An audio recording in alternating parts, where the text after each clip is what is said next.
अब तुम्हारे पास तुम्हारी गर्लफ्रेंड या बॉयफ्रेंड का फोन आए तो कह देना उससे कि तेरी यादों से उभर चुका हूं मैं। अरे पहले वाला तो कब का मर चुका हूं मैं। और ये आसमां अब डराता है मुझे।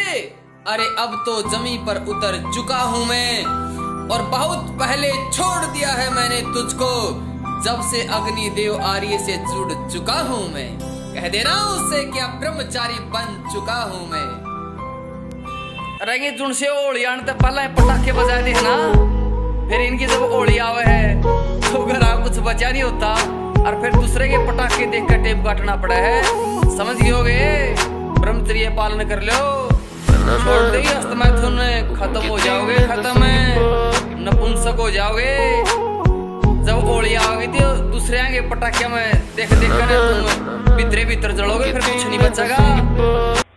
कुछ इस तरह उस फकीर ने जिंदगी की मिसाल दी, मुट्ठी थी रेत की और हवा में उछाल दी।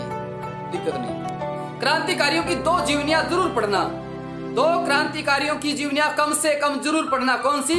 एक राम प्रसाद बिस्मिल की आत्मकथा, राम प्रसाद बिस्मिल की आत्मकथा, और दूसरी वीर सावरकर की मेरा आजीवन कारावास।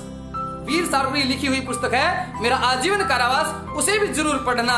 और मैं एक बात और कहना चाहता हूं कि आपको अपने, जैसे कहते हैं ना, बुरे मित्रों का संग कैसे छूटेगा। आप गुरुकुल कालवा भी आ सकते हैं। मान लीजिए अपनी किसी बुरी आदत से बहुत ज्यादा परेशान है तो आप गुरुकुल आ जाओ, यहाँ इतना अच्छा माहौल है, गाय का दूध है, दोनों समय हवन होता है, ब्रह्मचारी चारों तरफ दिखाई देते हैं, तो आप गुरुकुल कालवा भी आ सकते हैं।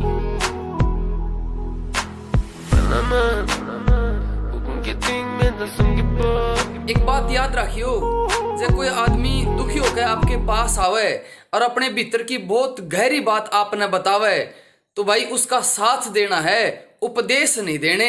नू मान लियो उसने आपके ऊपर बहुत ज्यादा विश्वास किया है, लेकिन कई मूर्ख हैं, साथ देने की बजाय उसको उपदेश देने लग जाते हैं और फिर उन दोनों में दूरियां बढ़ने लग जाती हैं। तो ऐसे मित्र बहुत दुर्लभ हैं भाई, इनको खोना मत है जो आपके ऊपर इतना विश्वास लेकर आपके पास आए हैं। जला दिए वो शहर उन मुसाफिरों ने, जिन शहरों ने उन्हें कभी पनाह दी थी, और बर्बाद कर गई लड़की उन लड़कों को, जिन लड़कों ने उनके लिए कभी अपने माता पिता तक के सपनों की बलि दी थी। तो साथियों, इन लड़कियों के पीछे अपने माता पिता के सपने मत बर्बाद करना, इनके पीछे अपना जीवन मत बर्बाद करना। अपने जीवन में ब्रह्मचर्य पालन करके अपने लक्ष्य को प्राप्त करना। रहा एक छोटी सी कोरोना बीमारी की आई, सारे देश में त्राई त्राई मच गई, और इस बीमारी का असर नौजवानों पर तो है भी नहीं। लेकिन मैं कहना चाहूं कि इस तरह एक खतरनाक बीमारी फैल रही है और वह सारी सीधा नौजवान पर अटैक कर है। और उस बीमारी का असर कोई 1-2 नौजवान पर नहीं, उस बीमारी ने 99% नौजवान अपनी चपेट में ले रखे हैं।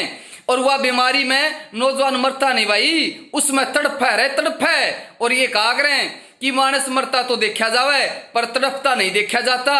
तो इसलिए भाई नौजवानों ने बचा लो, उस बीमारी से बाहर निकालो। कौन सी बीमारी है? वह बीमारी है आस्की की, वह बीमारी है अस्तमैथुन करने की, वो बीमारी है पोर्न वीडियो देखने की। और इसने नौजवान खत्म कर दिया भाई, रे खत्म है। इन नौजवानों को यदि बचाना है तो इन्हें ब्रह्मचर्य की शिक्षा दो। आज सारा देश लॉकडाउन हो रहा है, मैं कहता हूं सारे देश में ब्रह्मचर्य की शिक्षा होनी चाहिए, स्कूलों में शिक्षा होनी चाहिए, घर में माता पिता बच्चों को ब्रह्मचर्य की शिक्षा दे।